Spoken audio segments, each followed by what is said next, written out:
அஸ்ஸலாமு அலைக்கும் வரஹ்மத்துல்லாஹி வபரகாத்துஹு. அன்பார்ந்த சகோதரர்களே, செப்டம்பர் மாதம் இறை தூதர் வழியில் இளைஞர்கள் என்கின்ற செயல் திட்டத்தை எடுத்திருக்கிறோம். நீண்ட நெடிய காலங்கள் மக்கள் எதிர்பார்த்து கொண்டிருந்த ஒரு நல்ல செயல் திட்டம் இது. இளைஞர்களுக்கு மத்தியில் நாம் எப்படி இந்த இஸ்லாமிய மார்க்கத்தை கொண்டு செல்வது, இஸ்லாமிய ஒழுக்க விழுமியங்களை எப்படி கொண்டு செல்வது என்கின்ற தேடுதல் பெற்றோர்களிடத்திலும் சமுதாய மக்கள் மத்தியிலும் இருந்திருக்கின்றது. அதற்கான ஒரு நல்ல வடிகாலாக ஒரு நல்ல ஒரு செயல் திட்டத்தை மாநில நிர்வாகத்திலிருந்து அறிவிச்சிருக்கிறோம். மாணவர் மன்றம் என்கின்ற நிகழ்ச்சி, எப்படி பெண்கள் பயான் இன்றைக்கு தமிழகம் முழுவதும் நம்முடைய ஜமாத்தின் சார்பாக ஆயிரக்கணக்கான பெண்கள் பயான் நடைபெற்று கொண்டிருக்கின்றதோ, அதை போல இந்த மாணவர் மன்றம் நிகழ்ச்சியை வாரந்தோறும் ஒரு அரை மணி நேரம் 8ஆம் வகுப்பில் இருந்து கல்லூரி படிக்கக்கூடிய மாணவர்களை மட்டுமே கொண்டு இந்த மாணவர் மன்றம் நிகழ்ச்சியை நாம் வாரந்தோறும் இன்ஷா அல்லாஹ் நடத்த இருக்கின்றோம். ஒவ்வொரு கிளையிலும் அதற்குண்டான ஏற்பாடுகளை செய்ய வேண்டும். அதற்குண்டான அழைப்பாளர்களை உங்களுடைய மாவட்ட நிர்வாகம் இன்ஷா அல்லாஹ் அதை ஏற்பாடு செஞ்சு தருவாங்க. நிகழ்ச்சி என்று சொன்னால் வளமை போல் உள்ள பயான்கள் மாறி இந்த இளைஞர்களுக்கு நாம் கொடுப்பதை விட அவர்களோடு ஒரு கலந்துரையாடல் செய்யக்கூடிய வகையில் ஒரு இஸ்லாமிய வரலாறை எடுத்து சொல்கிறோமா, ஆதம் அலை இஸ்லாமுடைய வரலாறு, இப்ராஹிம் அலை இஸ்லாமுடைய வரலாறு, லுக்மா அலை இஸ்லாம் தன்னுடைய மகனுக்கு செய்த உபதேசம், மூசா அலை இஸ்லாம் அவங்களுடைய வரலாறு, இந்த வரலாறுகள் தரக்கூடிய படிப்பினைகள் என்ன, பாடங்கள் என்ன, இந்த இடத்துல இந்த நிகழ்வு ஏன் நடந்துச்சு, ஆதம் அலை இஸ்லாமுடைய அந்த சம்பவத்தில் நமக்கு கிடைச்ச படிப்பினை என்ன என்று படிப்பினைகளையும் பாடங்களையும் அந்த வரலாற்றின் ஊடாக அந்த பிள்ளைகளுக்கு அந்த ஈமானிய எழுச்சியை கொண்டு செல்வது தான் இந்த மாணவர் மன்றத்தினுடைய முக்கியமான ஒரு நிகழ்வாக இருக்குது. ஒவ்வொரு மாதத்துக்கு ஒரு பாடத்திட்டம் கொடுப்போம். ஒரு மாதம் வரலாறு சொல்கிறோமா, இன்னொரு மாதம் கொள்கை சம்பந்தமா, இன்னொரு மாதம் தொழுகை சம்பந்தமா, இன்னொரு மாதம் பிரார்த்தனை சம்பந்தமா, இப்படி அவர்களை ஒரு பேச்சு பயிற்சி கொடுக்கறது. இப்படி அவர்களை அவங்க மற்ற நாட்கள் எல்லாம் என்ன செய்கிறாங்கன்னா பள்ளிக்கூடங்கள், கல்லூரிகள், டியூஷன் சென்டர் இதில் கடுமையான ஆர்வத்தை நோக்கி இன்னைக்கு இளைய சமுதாயம் போய்கிட்டு இருக்கு. ஓப்பா நீ வாரத்துக்கு ஒரு முறை இங்கே வந்துரு, வாரத்துக்கு ஒரு முறை நம்முடைய மர்கஸ்க்கு நீ இந்த ஒரு பாடத்தை கற்று செல்ல வேண்டும் என்கின்ற ஒரு திட்டத்தோடு நாம்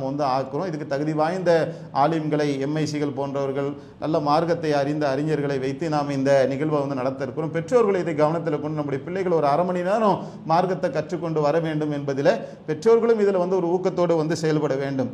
நிர்வாகத்தை பொறுத்தவரையிலும் அப்படி வரக்கூடிய இளைஞர்களுடைய விஷயத்தில் ரொம்ப கவனமாக இருக்கணும். நபிகள் நாயகம் ஸல்லல்லாஹு அலைஹி வஸல்லம் காலத்தில் நடந்த ஒரு சம்பவத்தை குறித்து மாலிக் பின் ஹுவைரிஸ் என்று சொல்லக்கூடிய நபித்தோழர் அறிவிக்கிறார். நாங்கள் ஒத்த வயதுடைய இளைஞர்களாக இருந்த காலகட்டத்தில் நாங்கள் அல்லாஹ்வுடைய தூதர்கிட்ட போய் 20 நாட்கள் தங்கி நாங்கள் பாடம் படித்தோம். பாடலாம் படித்து முடித்ததுக்கு பின்னாடி அவர் அறிவிக்கிறாரு, அல்லாஹ்வுடைய தூதர் எங்களிடத்துல ரொம்ப இரக்கத்தோடு மென்மையாகவும் நடந்து கொண்டார். பாருங்க, அந்த இளைஞரை எது ஈர்த்திருக்கு. ஆனால் அந்த இளைஞர்களை எப்படி ஈர்த்தாங்க அப்படின்னா அல்லாஹ்வுடைய தூதருடைய அந்த தன்மை. இளைஞர்கள்ட்ட போய் நம்ம கோவப்படுறோம், முகத்தை காட்டுறோம், குறைகள் இருக்கும், குறும்பு செய்யக்கூடிய வயசு.